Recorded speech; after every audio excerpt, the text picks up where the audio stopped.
सभी जी। का स्वागत है, पुनः स्वागत मधुलिन, विनीता जी, रीता जी, मंजू जी। और कल मैं अपने कुछ कोलीग से मिली थी, तो जी। इतने सब साथ में वो हंसी ठिठोली आपस में, क्या किताब आप पढ़ रहे हो, कौन सी किताब मैं पढ़ रही हूँ। मैंने उन जी। लोगों को, जैसे एक धारनी मैम है, अंजलि मैम है, अगर आपको याद हो, उन्होंने 40 हाँ एक दो सेशंस भी लिए हैं। हाँ हाँ हाँ उनको मिलने गई थी, मतलब हाँ। फिजिकली। तो वो मेरे कोलीग्स भी हैं, हम एक चीज साथ में करते हैं यहाँ पर। तो बड़ा ओ, ही अच्छा लगा, मुझे ऐसा लगा कि है ना, हम लोग ऑनलाइन मिलते हैं, लेकिन जैसे हम वहां पर रीटा मैम के घर पे मिले तो वो एक अलग हाँ। वो अलग ही फीलिंग होती है बहुत। That that is very pleasant feeling. ऐसा होना चाहिए। अच्छा लगा, बहुत अच्छा लगा। और हम्म। अ, बहुत ही कल मतलब मैंने एंजॉय किया, ये मैं कह सकती हूँ। और जी। स्वास्थ्य, मतलब वो हम लोग बोलते हैं ना, सच्चित आनंद, तो वो तो है ही हाँ कि ज्ञान भी करना है और ऐसे आनंद भी उठाना है। तो वही चीज, हाँ। वही बहुत, मतलब बहुत अच्छा रहा मेरे लिए, बहुत ही अच्छा लगा, बहुत ही अच्छा लगा। तो वहां पर भी ये चर्चा हो रही थी कि हाँ तुम ये कंटिन्यू करो, तो बहुत अच्छा, वहां पर भी मतलब प्रोत्साहन मिला, बोले कि नहीं नहीं आप करो ये सब। हम्म। तो ये जो हम, मेरे पास भी अब किताब आ गई है, हार्ड, जी। खैर ये दिख नहीं रहा है पर हार्ड कॉपी मेरे पास आ गई है। और हाँ। ये अन्नमय, अन्नमय जो है वो किताब में शायद पेज नंबर, प्लूटो के बाद कन्फ्यूशियस, और पेज नंबर 85, 87 है मेरी बुक में, जो मेरे पास वर्जन है प्रिंट फॉर्म में 87 है, और पीडीएफ तो मैंने शेयर कर ही दी है। 87। अन्नमैया, क्या हेडिंग है मैम? हेडिंग क्या है? अन्नमैया, अन्नमैया, अन्नमैया महान योगी हैं, मंजू महान जी, ज्ञानी। आपका 107 होगा, 107। हाँ वही है, मेरे को लग रहा है कि आगे होगा। हम लोग तो काफी पढ़ चुके हैं। मैम मेरे पास जो वर्जन है मैं उसके हिसाब से बता रही हूँ। हाँ, अन्नमैया हाँ, 107। अन्नमयी। हम्म। हमारे में 107, रीटा जी वाले में, हमारे में अच्छा, एक। बढ़िया है, 107 में। अन्नमैया महान योगी हैं, महान ज्ञानी हैं, इसलिए निम्न उक्त विषयों को अभिव्यक्त कर सके। देखने की दृष्टि एक, लक्ष्य एक, इन दोनों का मिलन हुआ तो वही देव है। बड़ी गूढ़ बात है, इसको समझना तो बहुत मुश्किल है, पर नीचे देखते हैं कि क्या और लिखा है। भाव की ही जीवात्मा है, प्रत्यक्ष परमात्मा है। देखने को दृष्टि अर्थात अंतर्दृष्टि या दिव्य दृष्टि, लक्ष्य एक अर्थात ब्रह्म ज्ञान रूपी लक्ष्य, इन दोनों का मिलन हुआ तो अर्थात दिव्य दृष्टि के माध्यम से ब्रह्म ज्ञान को पाना, यानी लक्ष्य रूपी इन दोनों का मिलन, देखना और हमारा जो लक्ष्य है, तब वही देव है, अर्थात तब हम ही देव हैं। अर्थात कि जो हम सोच रहे हैं या जो हम देख रहे हैं, और वही हमारा लक्ष्य हो जाए, यानी हम लक्ष्य को एक, हम अलाइन हो जाए। मतलब मैंने ये समझा, आगे पढ़ते हैं क्या है। मैं का भाव ही जीवात्मा और सारी प्रकृति परमात्मा है। अनंत कोटि ब्रह्मांड को प्रत्यक्ष रूप में दिव्य दृष्टि से देखने वाला, जिसको मनोगोचर हुआ है, वही मनुष्य देव है। अन्नमैया की कुछ और सूक्तियां, शरीर के वासोच्छवास में ही खान है, योगेंद्रिय के वासोच्छवास में ही भगवान है। जो चित्त को अंतर्मुखी बनाकर सीखता है, उसे योगी कह सकते हैं। सत असत सुविचार जिसके हैं, उसे उत्तम विवेकवान कह सकते हैं। सद चित आनंद तो मैंने शुरू तो किया था, लेकिन ये जो वाक्य हैं इनके, हिंदी थोड़ी क्लिष्ट मालूम हो रही है इन अन्नमैया की, महान योगी हैं। एक मिनट में देख लेती हूँ कि ये इनके बारे में मुझे तो कुछ यहाँ पर नहीं दिखाई दे रहा है। अन्नमय्या, इन जो भी टीचर है इनके बारे में किसी को पता है कौन कहाँ के हैं या? नहीं, टीचर का तो नहीं पता। पर मेरे को वैसे ये सबके इनके ना जो स्टेटमेंट्स दी हुई है काफी डीप है, काफी हाँ। deep है। पर इसमें देखो, देखने की दृष्टि और लक्ष्य एक होना चाहिए, जैसे अर्जुन का था। हाँ, कोई सही। बर्ड को कहीं देख रहा, बर्ड का किसी पार्ट को देख रहा था, करना उन्होंने क्या था, एरो आंख में लगाना था। तो उनका देखने की दृष्टि भी वैसी ही थी, मतलब जहां उनका लक्ष्य था वही दृष्टि थी। तो मुझे लगता है ये उसी से होगा, तभी आप देव हो। मतलब आप भटके हुए नहीं हो, आपके विचार, आपकी फीलिंग्स, आपका लक्ष्य, टारगेट जो है, आप सिर्फ उसी में, वर्तमान में जो काम करना है उसी में ही आप पूरी तरह से इन्वॉल्व हो। मे बी बाकी आप लोग देखिए, आप और बताइए, ऐड करिए मुझे जो समझ आ रहा है थोड़ा सा। नहीं, सच बात है। हाँ, थैंक यू। अन्नपूर्णा मैम भी आ गए हैं, तो मैं फिर से वही इनके वाक्य, तो अन्नमया जो है वो मुझे जो गूगल पे।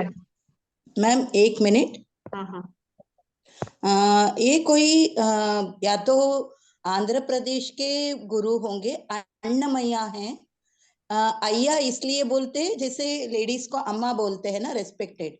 जैसे हम अभी अनुराधा जी बोलेंगे, साउथ में लेडीज को अम्मा जोड़ के बोलते हैं। और जैसे पत्री जी हमेशा स्वामी बोलते थे, हाँ हाँ। है ना। हाँ, स्वामी अय्या ये सब रेस्पेक्ट देने के लिए है।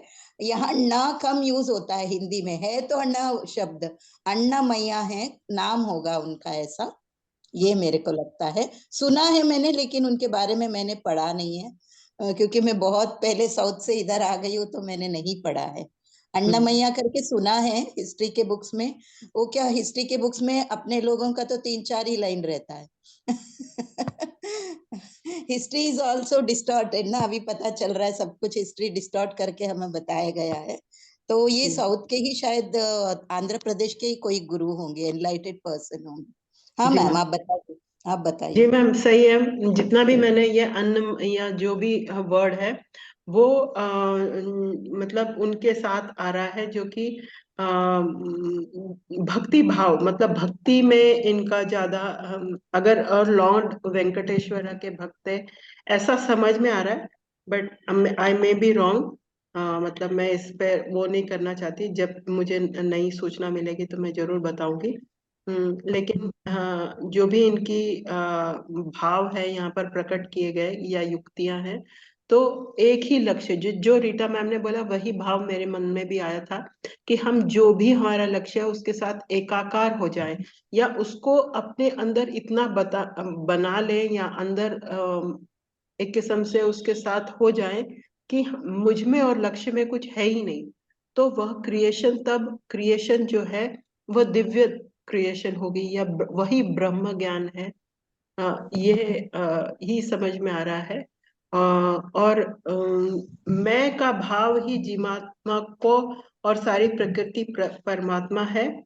तो सारी प्रकृति में जब परमात्मा है तो वहीं से क्रिएशन हो रहा है। अनंत कोटि ब्रह्मांड को प्रत्यक्ष रूप में दिव्य दृष्टि से देखने वाला। अ, तो इनकी सारी जो यहाँ पर लिखी गई हैं वह कि हम फोकस्ड रहे, ये मुझे समझ में आ रहा है।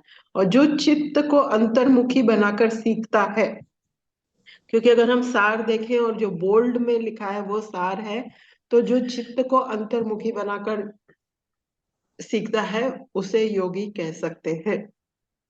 सत सत असत सुविचार जिसके, उसके उत्तम विवेकवान कह सकते हैं।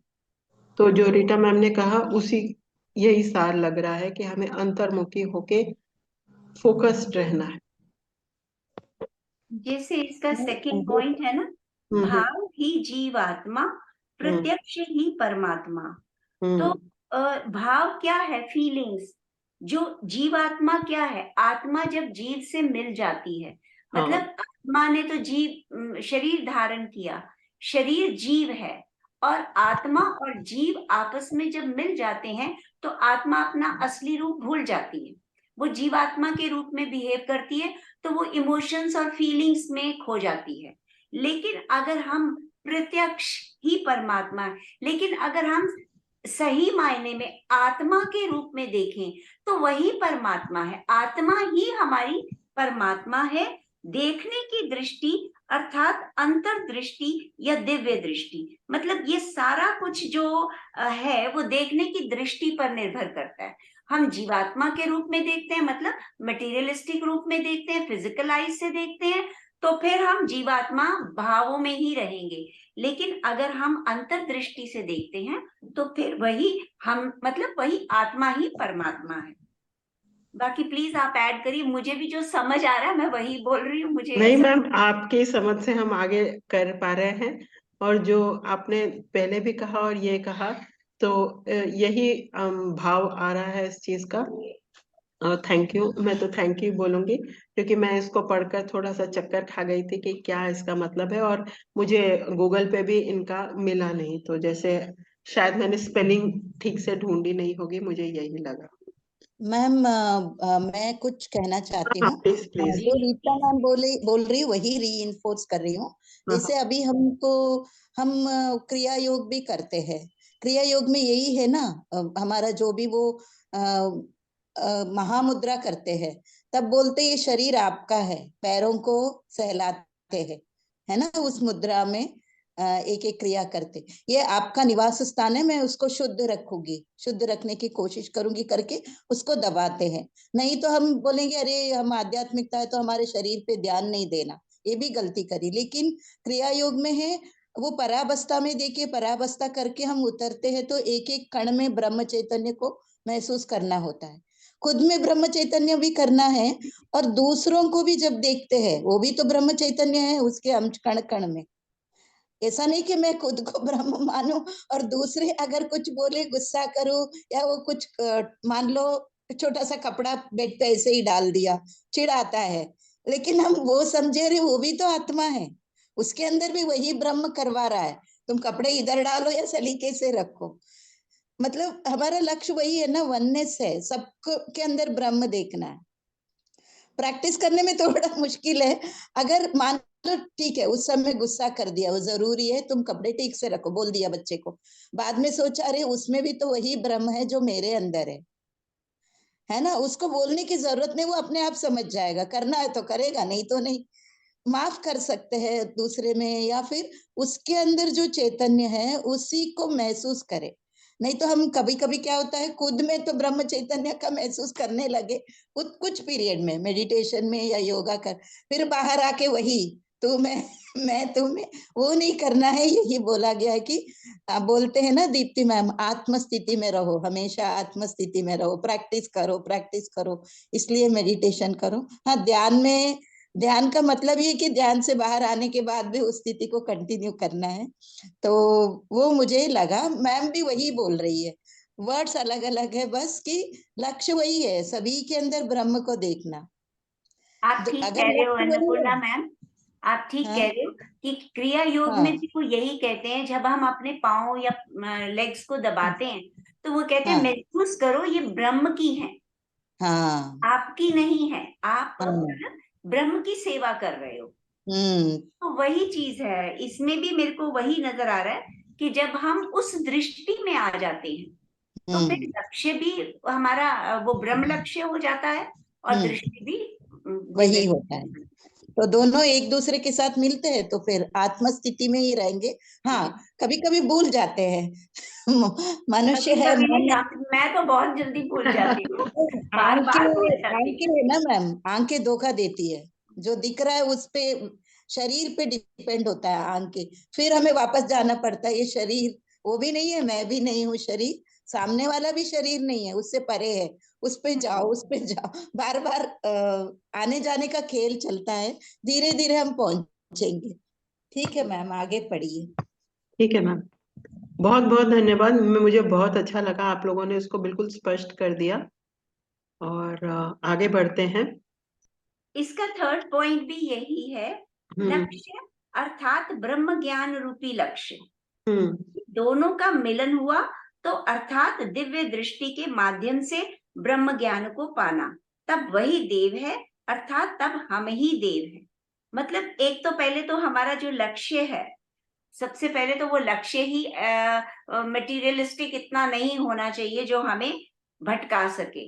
तो अगर उस लक्ष्य को भी हम ब्रह्म ज्ञान रूपी लक्ष्य मान लें, मतलब उस लक्ष्य को भी दिव्य बना लें, तो उनके मिलन से, उन दोनों के मिलन से, मतलब मटेरियलिस्टिक एम और स्पिरिचुअल एम, जब ये दोनों का मिलन होगा, यानी जब वो दोनों एक ही बनेंगे, दोनों का टारगेट जो है वो दूसरों के भले में ही है, तो हम दिव्य दृष्टि के माध्यम से उस ब्रह्म ज्ञान को पा सकते हैं। और जब वो पालेंगे तो वही देव है, या मैं भी, हम भी देव है। सही है मैम, बिल्कुल। ये आप तब दोनों ने हम मिलकर बहुत अच्छे से इसको बता दिया है। बहुत ही अच्छा उदाहरण भी बहुत अच्छे दिए, क्योंकि हम 3-4 लोग यहाँ पर क्रिया योग कर रहे हैं, तो शरीर को भी वहां पर भगवान मान के हम उसको, मतलब एक एक एक्सरसाइज ऐसी होती है कि हमें मसाज करना होता है, तो उसका उदाहरण हाँ, दिया है। और पहले तो कृष्ण का उदाहरण वो सभी को पता है कि लक्ष्य के साथ एक हाँ, हो जाना, या हमारे शरीर, हाँ, जो अन्नपूर्णा मैम और ये कह रहे हैं कि शरीर को और अपने ब्रह्म को, मतलब दोनों का ज्ञान शरीर में ही नहीं रह जाना, मटेरियलिस्टिक नहीं रह जाना, जो हमारी आत्मा है उसको ही ब्रह्म समझना। तो बहुत अच्छे से इन्होंने समझाया, बहुत ही अच्छा लगा जी। मंजू जी। यही तो एनलाइटनमेंट वाली स्टेज है ना, जब हम उस स्टेज तक पहुंच जाते हैं, तभी जो है वो ब्रह्म ज्ञान जो है वो होता है ना। हम्म। और नॉलेज भी आने, मैं तब से जब ये बुक्स पढ़ने लगे हैं, मतलब साथ में, तब से हाँ, मुझे लग रहा है कि कोई भी विषय जो है वो कठिन नहीं रह जाता है। जब अकेले अकेले पढ़ते हाँ, हैं तो कठिन, मतलब ऐसा कठिन सा लगे कोई भी चीज, और वो हाँ, नॉलेज जो है वो बड़ी सरलता से मन में चली जाती है। हाँ, हाँ, ये भी एक हाँ। किस्म का। जैसे अभी रीटा मैम ने एक्सप्लेन किया, फिर वो अन्नपूर्णा मैम ने एक्सप्लेन किया, so now it is perfectly clear clear. Clear clear. इसका जो नेक्स्ट पैराग्राफ है, हम्म मैं का भाव ही जीवात्मा है। हम्म आप देखिए, महाभारत में जब श्री कृष्ण अर्जुन को उपदेश दे रहे थे, तो अर्जुन जो था वो मैं की स्थिति में था कि हम्म मैं ये युद्ध क्यों करूं, इसमें मेरे पूर्वज मारे जाएंगे, मेरे परिवार के लोग मारे जाएंगे। लेकिन भगवान ने उनको क्या कहा कि ये सारे लोग ही मैं हैं, और मैं ही ये सब लोग हैं। तो मतलब यहाँ पर भी वो वही बता रहे हैं कि सारी प्रकृति परमात्मा है, और जब हम इस प्रकृति को उस दृष्टि से देखते हैं, यानी अनंत कोटि ब्रह्मांड को प्रत्यक्ष रूप में दिव्य दृष्टि से देखने वाला मनुष्य ही देव है। जब हम मतलब हर कण कण में उसको देखते हैं, तो हमें फिर कुछ और दिखाई नहीं देता, तो हम भी वही बन जाते हैं। बहुत ही अच्छी तरह से हमने समझाया। शरीर के श्वासोच्छ्वास में ही खान है, और महान योगी के श्वासोच्छ्वास में ही भगवान है।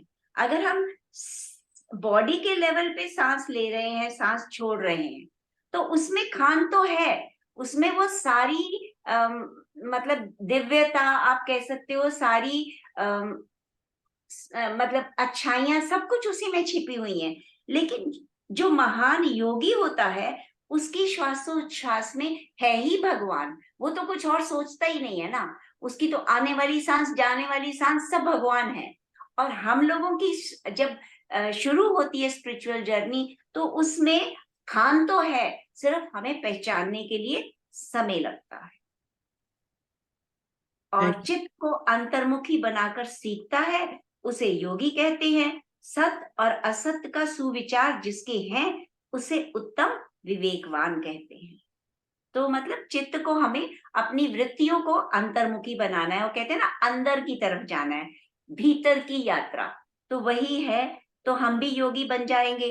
और सत्य और असत्य, क्या सही है क्या गलत है, जब हम उसका विचार करेंगे, तो हम विवेकवान बन सकते हैं।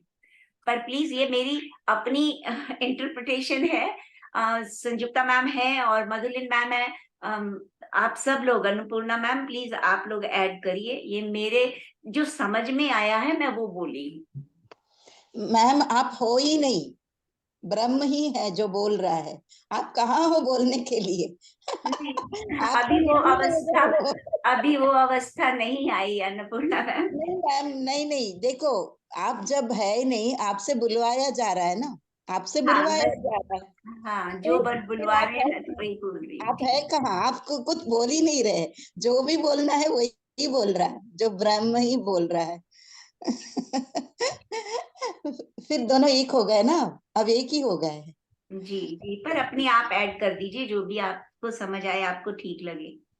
बिल्कुल सही। आप हर एक वाक्य का आपने बिल्कुल अच्छे से कहा है। इसमें मैं तो कुछ नहीं ऐड कर पा रही हूँ, मैंने पहले ही कहा था ये मेरे लिए काफी क्लिष्ट है।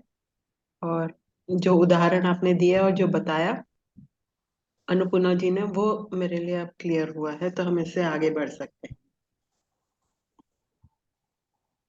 तो नेक्स्ट पेज है गौतम बुद्ध। धम्म पद में बुद्ध ने इस तरह कहा, निरयम पाप कम्मिनो संग सुगितनो यंति पर निबंति अनसवा। ये पाली में है। और उसका संस्कृत या हिंदी में है कि पाप कर्म करने वाले नरक को, पुण्य कर्म वाले करने वाले स्वर्ग को, और मनोमलिन्य रहित महात्मा परिनिर्वाण को प्राप्त होते हैं। इस प्रकार मुझसे पहले भी कई बुद्ध आए हैं, मेरे बाद भी कई बुद्ध आएंगे। बुद्ध बनो, बुद्धत्व की प्राप्ति करो, यही हमारे लिए गौतम बुद्ध का संदेश है। तो मैं इस चीज को ना यहाँ पर वहां से शुरू करना चाहती हूँ कि जो गौतम बुद्ध जब एनलाइटन हो गए या उनको जब ज्ञान प्राप्त हो गया, तब उन्होंने यह चुना कि वह वो ज्ञान जो भी उन्हें प्राप्त हुआ है या किस तरह से प्राप्त हुआ है, उन्होंने लोगों में बांटा, है ना। डॉक्टर न्यूटन और लक्ष्मी जी भी यही कहते हैं कि वो पूर्व जन्म में वहां पर स्टूडेंट्स थे। या कई लोगों से आप सुनिएगा कि आज तक भी हमारे, चाहे वो वेदांत की तरह ज्ञान आया हो, लेकिन इस तरह के जो बुद्ध हैं या बुद्ध जैसे लोग हैं, उन्होंने जो ज्ञान प्राप्त किया, उन्होंने जब बांटा, तब बाकी के जो सोए लोग थे उनमें भी वह ज्ञान आया। और कल ही यह बात हो रही थी तो मैं याद आया कि जब उन्होंने इस भाषा में, वहां पर पाली बोली जाती थी, तो उस भाषा में समझाने का प्रयास किया जो कि आम लोग समझ सके, तब ये जन साधारण में यह ज्ञान फैला और तब इतना फैलता गया। खैर पत्री जी ने भी वो तेलुगु में, मतलब कि वो आंध्र प्रदेश के थे, तो मुझे ये बात यहाँ से शुरू करनी है। बाकी फिर हम उस बात पे आते हैं जो यहाँ पर लिखी गई है। तो लिखा तो उन्होंने ये है कि भाई मतलब 3 श्रेणी में लोगों को बताया है। तो अब ये किस कॉन्टेक्स्ट में है, थोड़ा सा और समझ लेते हैं कि क्या वो बोल रहे हैं। कि धम्म पद वहां पर है, मतलब जहां पर वो ज्ञान प्रवचन वगैरह दिया करते थे बुद्ध जी। और ये सब कुछ जो है उनके जो कजिन ब्रदर है आनंद जी ने लिखा हुआ है और हम तक पहुंचाया हुआ है। और इस प्रकार तो ये इनका जो ये पाप कर्म करने वाले नरक को, पुण्य कर्म करने वाले स्वर्ग को, और तो इसका ये जो गहरा मतलब ये है कि अगर हम सिर्फ कर्मों में तक ही सीमित रहेंगे, तब तो हमें कोई स्वर्ग या नर्क, वो भी जो भी सीमित टाइम तक हम कहीं पर जाएंगे, या यह स्वर्ग और नर्क हमें यहीं पर धरती पर ही ऐसी परिस्थिति या स्थिति आ जाएगी कि हम यहीं पर उसको भोग लेंगे, नर्क या स्वर्ग। लेकिन मनोमलिन्य रहित महात्मा परिनिर्वाण को प्राप्त होता है। अर्थात कि अगर जो जो महात्मा होता है, यानी उसने ये समझ लिया कि कार्य क्या है या धर्म का कार्य क्या है, या जो ज्ञान मार्ग पे चला गया और वह उस एक बुद्ध अवस्था को पहुंच गया, तो वह परिनिर्वाण को प्राप्त होते हैं, अर्थात कि उससे भी ऊपर उठ जाते हैं। ये मेरी समझ में आ रहा है कि एक्चुअली क्या है कि हम्म, तीन तीन स्थितियां बताई हैं उन्होंने, है ना। हम्म, पाप कर्म और पुण्य कर्म जो करते हैं वो शरीर में रहने वाले ही करते हैं। हम्म, और मनोमालिन्य का मतलब, जहां तक मैं समझी हूँ, मन की मलिनता से परे, हम्म, मतलब मन से परे हो जाना। जो मन से ही परे हो गया तो उसमें तो कर्म रहेंगे ही नहीं ना। वही वही इंसान परिनिर्वाण स्थिति में जा सकता है। नहीं तो फिर स्वर्ग और नरक के चक्कर, चाहे वो पृथ्वी है चाहे कोई और लोक है, तो वो उन चक्रों में ही पड़ा रहेगा। लेकिन जो इंसान मन की मलिनता से ऊपर उठ जाता है, मन को ही तो हमें कंट्रोल करना है। अगर मन कंट्रोल हो गया तो फिर वो परिनिर्वाण की स्थिति तक जा सकता है। मैम आप भी आगे बताएं, क्योंकि आप ही सही इसका वो कर रही हैं। नहीं नहीं, आप बिल्कुल सही बता रहे हो। मैं तो हम्म, जस्ट वैसे कह रही हूँ कि जो मनोमालिन्य, मेरे को लगता है मन की मलिनता से ऊपर उठने वाला। जी क्योंकि जी मन जी। तो हमें भटकाएगा, उसका तो हम्म, काम ही है कि हम्म, इंद्रियों के वश आकर हमें भटकाएगा। लेकिन जब हम मन की स्थिति से परे हो जाएंगे, वो कहते हैं ना, 4 फिंगर्स हैं आपकी, जो जो फिजिकल बॉडी, माइंड, इंटेलेक्ट और सोल। तो जब ये मन, बुद्धि जो है, इंटेलेक्ट जो है, अगर ये मन के साथ अटैच्ड रहेगा तो फिर वो आत्मा का मतलब उद्धार नहीं हो सकता। लेकिन अगर बुद्धि और आत्मा इकट्ठे रहेंगे, वो मिल जाएंगे, तो इस मन की चलेगी नहीं, क्योंकि मन जो सोचता है उसके ऊपर ही तो बुद्धि विचार करती है ना। अगर बुद्धि उससे परे हो जाए तो इसका मतलब वो मनोमालिन्य हो गया, मतलब मन से परे हो गया, तो ही हम परमात्मा से एकाकार कर सकते हैं। और आपको मन की मलिनता में कोई ग्रीड, वैमनस्य, हाँ ईर्ष्या, हाँ द्वेष, इस तरह के भावों से जब हम मतलब वननेस में आ जाते हैं, जो पहली वाली सब्जेक्ट में आया था कि वननेस में आ जाते हैं, जब हम एकाकार हो जाते हैं, तब वो वाली स्थिति महात्मा की यहाँ पर बताई गई है। और जी तब हम इन दोनों लोकों से या दोनों स्थितियों से या दोनों तरह की भावों से कि ये अच्छा है बुरा है, जो द्वंद्व होता है, जो डुअलिटी है कि अच्छा कर लिया या बुरा कर लिया, ओहो ये, उससे भी आगे हम जब चले जाते हैं, तब वो परिनिर्वाण या बुद्ध की या महात्मा की, यहाँ पर लिखा हुआ है कि महात्मा की स्थिति में, महात्मा, हाँ जी। महात्मा की स्थिति में आ जाते हैं। हम्म, अन्नपूर्णा मैम कुछ बताएंगे। या यस मैम। वैसे जब देखिए बुद्धत्व यानी बुद्ध, पहले तो वो नाम उनका सिद्धार्थ था ना, बुद्धत्व बाद में आया, बुद्ध तब बने वो। तो जब अंगुलीमाल सामने आया, उसने तो अंगुलीमाल पहनता था, लेकिन वो आके एकदम उनके चरणों में गिर गया। उन्होंने कुछ भी नहीं बोला, सुना है मैंने। वो अंदर कितनी प्यूरिटी होगी वो बुद्ध की। उसने ये नहीं बोला कि तुम इतने पापी हो, तुमने ये किया। उन्होंने कुछ भी नहीं बोला। अंदर कितना शुद्धि होंगी, अच्छे बुरे से परे उठ गए होंगे। बोलते हैं ना, एरोप्लेन से देखो तो हमको नीचे सब बराबर दिखता है। हम यहाँ देखते हैं ना, बगल वालों की बंगला बहुत अच्छा है, बहुत बड़ा है, 3 माला है, हमारा छोटा है, या हमारा उनसे बहुत बड़ा है। लेकिन अगर एरोप्लेन में बैठ के देखेंगे तो सारे बिल्डिंग एक जैसे दिखेंगे, छोटे छोटे छोटे छोटे। बुद्ध उस स्थिति में पहुंचने को बुद्धत्व बोलते हैं ना, कि सामने वाला कैसे भी हो, मैं तो प्योर हूँ, मुझे कोई हक नहीं है तुम बुरे हो बोलने की। वो उसका कर्म काट रहा है। हो सकता है वो अंतिम दिन था उसका कर्म को ये करने का, वो उसके पैरों में चरणों में गिर जाता है और वो फिर शिष्य बन जाता है। तो वो प्यूरिटी हमें लाना है अपने अंदर, यही स्वाध्याय करके, सज्जन सांगत्य करके और ध्यान करके। ये मुझे समझ में आया मैम। बिल्कुल सही बात है। बहुत अच्छा, बहुत बढ़िया। बहुत अच्छा उदाहरण है, बहुत ही अच्छा उदाहरण है।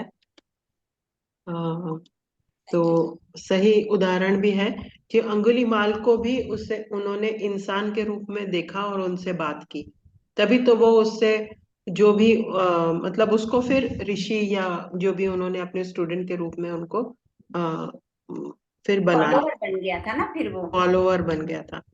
इसी तरह उनके कई सारे फॉलोवर भी मतलब बने, जो कि प्रिंस या प्रिंस तरह के भी थे, मतलब आम जनता भी बनी और जो धनवान या अन्य श्रेणी के लोग भी फिर वहां पर, तभी तो वो इतने विख्यात हुए। और फिर मतलब अलग अलग देशों में फिर अब तो हम जिस तरह से जानते हैं कि बुद्ध धर्म फिर चाइना, जापान, थाईलैंड, मलेशिया, इस तरह श्रीलंका वहां है ना, राजा अशोक चांडाल अशोक बोलते थे। वो हाँ बुद्ध में सब देखा, सबकी डेड बॉडीज, फिर वो बुद्ध के शरण में गया।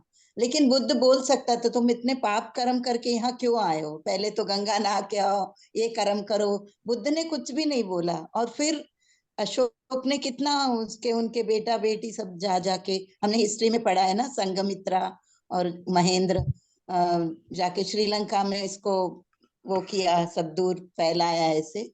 तो अदरवाइज तो वो चांडालता बोलते, वो बिल्कुल ट्रांसफॉर्मेशन हो गया उसको।